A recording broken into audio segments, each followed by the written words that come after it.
After decluttering a huge portion of my home, starting this no buy year, we're already in month 5, guys.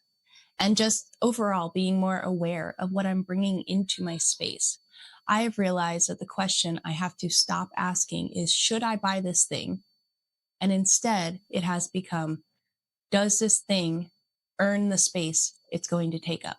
You may have seen in my previous video that I don't believe being intentional has to mean buying nothing. It doesn't have to mean that you're decluttering your whole house so you can become a minimalist. It just means that we have to be more aware and take stock in what we're buying, what we're doing, what we're giving space to in our lives. Because everything that we own costs something. It costs money, it costs space, it costs time, it costs maintenance. So if something is going to come into my home now, my closet, my kitchen, even on my phone or in my routines, I want it to give back something meaningful to my life.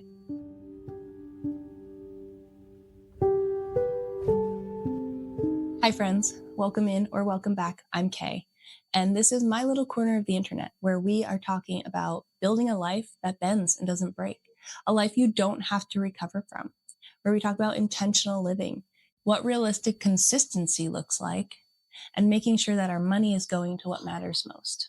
So this video feels like a very natural next step right now to be sharing to help you on your process of living a softer life, a more intentional life, and to share a little bit about what I've been discovering in this journey after decluttering and no buys. Because after that, there is this question that comes up.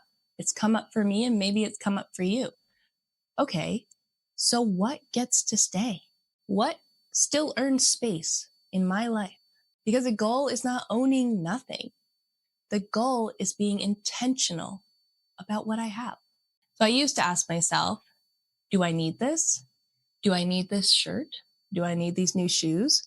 Do I need that 8-foot mirror that people have in their dining rooms for some reason because I see it everywhere on social media? But now I've realized that that is not the only question, because technically maybe I don't need an espresso machine. I don't need new clothing. I don't need a Pilates app or a workout app on my phone. But that doesn't mean that those things are wasteful. That question is now too broad. The better question has become, does this earn the space it takes up? Does this support my values? Does this help me solve a problem? Does this move me forward on that contentment journey that I've been talking about? Does this reduce friction in my life? Or does it reduce a worse pattern that I've noticed? Does this help me show up as the person that I am becoming? Because I no longer want to bring things into my life from panic, scarcity mindset, trends, or even fantasy self-thinking.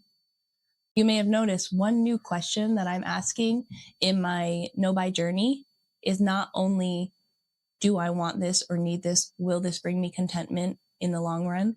But also, when exactly will I be using it and how or why? Because I want to bring things into my home through intention. The first place that this is very obvious to me is clothing. Because as you saw, I decluttered half of my wardrobe. It was a ruthless edit. I got rid of things I've been holding on to too long. I got rid of things that are just cheap. I got rid of things that I hate the texture of or the fit of. So why am I keeping it? Because of guilt and shame that I spent the money on it. And after doing that declutter, I realized I don't want a closet that's just full of almost right pieces anymore. I don't want more clothes just to have clothes. I don't want a stuffed full closet just to say I might have that piece for that one time I might need it. I want fewer high quality pieces that work for real life K, not fantasy K. And that is why this is a perfect time to mention that this portion of the video is a gifted partnership with Quince. They reached out and I was so excited because you may have noticed in my decluttering video, I talked about this black sweater I got from Quince and how I had already gotten my husband something from Quince and how I was so excited to keep these as staples in my closet. So this is not a random brand that reached out and I'm letting into my life. this is a decision I had already made was worth the space in my closet. This partnership feels so aligned with what I'm talking about today. And that's why I'm excited to share with you a little bit about Quince and the pieces that I picked out. The best part about Quince is that they focus on high quality essentials at more accessible prices. And their focus is quality first. I can go there and find premium materials like organic cotton, European linen, silk, cashmere, Italian leather. They also are working directly with manufacturers to cut out that traditional supply chain middleman so they can offer these high quality pieces while reducing the cost. And for me, that fits this whole conversation because after decluttering and doing a no buy, I'm not trying to fill my closet back up. I am trying to choose fewer pieces that feel good, last longer, and work in my real life. So I chose a few pieces that feel like elevated basics that fit my summer wardrobe brief, but also can be worn anytime. And I'm not only just excited because of the high quality, that means these are pieces that are going to last, but because of how amazing they all feel and how everything I picked out fit perfectly. As you saw, I'm currently wearing this beautiful brown dress. My husband suggested the brown one because I have a lot of black and I honestly love how this looks. It fits perfectly. It is so soft to the touch, and bonus, it has pockets. I then grabbed this beautiful fisherman crop sweater that I could throw over a dress or just over a shirt. It is so thick, wonderful for when restaurants have their cold air conditioning on, or church gets freezing cold, or even just a cool night. I'm so excited to wear this throughout the entire year. I also picked up this skirt, which I have to say I wore yesterday for Mother's Day, and my daughter actually caught a little clip of my son and I playing in it, and it is so versatile. It's not just a cute piece for a styled video.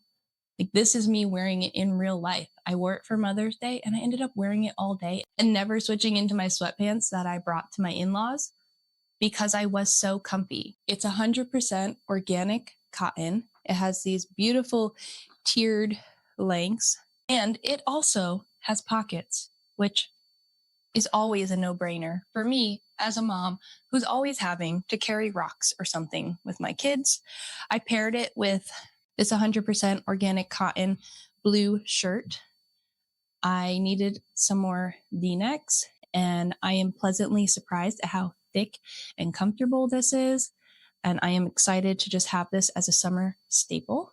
The last thing I got is this swing tank. I realized in doing my declutter that I did not actually have a black tank top.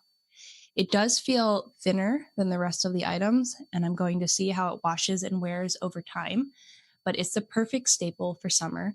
I am so excited to have 5 new pieces of clothing that not only fit my summer wardrobe needs, but also fit this value of bringing high quality, long lasting items into my home with intention.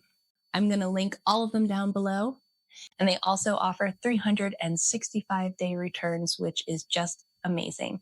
Thank you so much to Quince for partnering with me for this portion of the video. The second category of things in my life that have earned their place are things that solve real life problems for me, because I have this espresso machine. Yes, it takes up space. Yes, it was an expensive upfront cost compared to this drip coffee pot, but I also know myself. I love coffee. I love little rituals. If there is no good option at home, I am more often to say it's okay to treat myself to a latte from the coffee shop. But this wasn't just about buying a fun appliance so I can make my own coffee at home. It was replacing a repeat spending pattern, especially with my kids. Going out for coffee isn't just going out for coffee. It's getting everyone ready, loading everyone in, turning it into an errand, letting them pick out a juice or snack or something while I'm there. And suddenly my coffee bill for the simple latte is in the $15 to $20 range. Now I can make something that I genuinely enjoy at home. Not to mention, multiple times now, I have gone to Starbucks, and unfortunately, they have put dairy in my coffee. which results in me getting violently ill because I am allergic to dairy. So now, despite the upfront cost, despite how much space it might take up on my counter, it earns its place for me. Now, next we have the bread maker. The bread maker is probably the least minimalist looking example. It takes up too much space. Every minimalist will tell you to get rid of extra machines and clear your counters and to only buy things that fit in the closets and the cabinets. But for our family, this bread maker solves a huge real life problem. We actually have a lot of allergies, and our bread has to be gluten-free, dairy-free, egg-free, nut-free. And truly, convenience looks different when you have food allergies in your home. For someone else, this might seem bulky. This might not seem worth it on their counter. The upfront cost might not feel like it's worth it. The time it takes to make bread as opposed to going to the grocery store and buying bread might not be worth it to someone else. But for us, this bread machine reduces stress, gives us control of our ingredients, and it makes our actual life easier. I believe that in an intentional life, the goal isn't to make your home look impressive to someone else.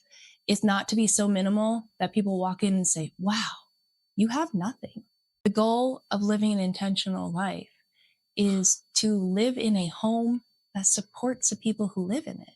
So this isn't clutter to me. This isn't unnecessary gadgets. These are things that I very intentionally let into my kitchen, even as I am continuing to clear out my kitchen, because they're useful and they don't just answer the question of, do I need this? But does this earn the space? It does.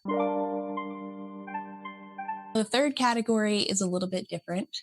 Intentional living doesn't stop with physical clutter, because it is so easy to use our phone and clutter that up too. You don't see it piled up, but you feel that. Every time your storage is low notification comes up, you feel that. Every time a notification pops up, your brain starts looking for that dopamine loop. So I don't want my phone to be running my life. I want it, again, to support it. So a few apps that I have downloaded recently that really deserve the space on my phone are things like Habit Pixel. I like Habit Pixel because it is simple, it is low friction. I am a habit coach and I love to try out different trackers. And this one is just so simple to notice patterns and not aim for perfection, but just to see over the year how often I've been doing something I said I wanted to do. I'm not trying to build perfect streaks, which a lot of habit trackers out there do. This one sits here quietly in the corner of my phone, and I hit check on the days that I do the thing, and then I don't when I don't, and I get to look at the pattern. I also recently downloaded a Pilates app. Yes, I can look up free YouTube workouts. Yes, I can go to a Pilates gym instead. Yes, I can just stretch on the ground without using an app. But this earns its place because for me, this lowers the barrier to movement because I just open it up. There's a pre-programmed Pilates move, or I can tell it how I'm feeling, and it will either give me a breathwork session, a simple stretching routine, or a Pilates workout. I don't have to drive somewhere to go to a class, find childcare for that, pay for the class. I don't have to make a huge production of getting ready for Pilates and going on YouTube and potentially getting distracted by a new video that pops up from a creator that I love. I can do something small, realistic, and supportive for my life every day by using this app. Another thing I was thinking of that earns its place, that maybe was a little bit more of an upfront cost, is actually use a paper planner. I've mentioned it before because there are so many notifications on your phone. There's so many calendar dings. So I use a paper planner. It gets things out of my head in a nice visual way that I can only look at the week ahead, and it supports my real life. Not to mention, it is a dopamine hit to be able to check something off by hand when I finish it. It's not getting lost in the Google Calendar where you can perfectly color code everything and trying to make a system look perfect. It's a real week where I write messy and I'm okay with it, where things have to be crossed out sometime or migrated to the next day, and I'm okay with that. This is something that earns its place on my desk because it's worth the attention it takes to maintain it. And I think this is the deeper meaning of the whole conversation I've been having with you over the past few months on my channel. Is I'm not someone who's not trying to buy anything new. I'm not someone trying to make my house look like nobody lives here. I have kids. I have a family. I live a multi-passionate life. We have hobbies. We have interests. There's music stuff scattered throughout the house. Those are my husband's. There's piles of books everywhere. There's some down there because I'm a reader. There's kids' artwork hung around the house. There's lots of things here, and I'm okay with that because everything has intention.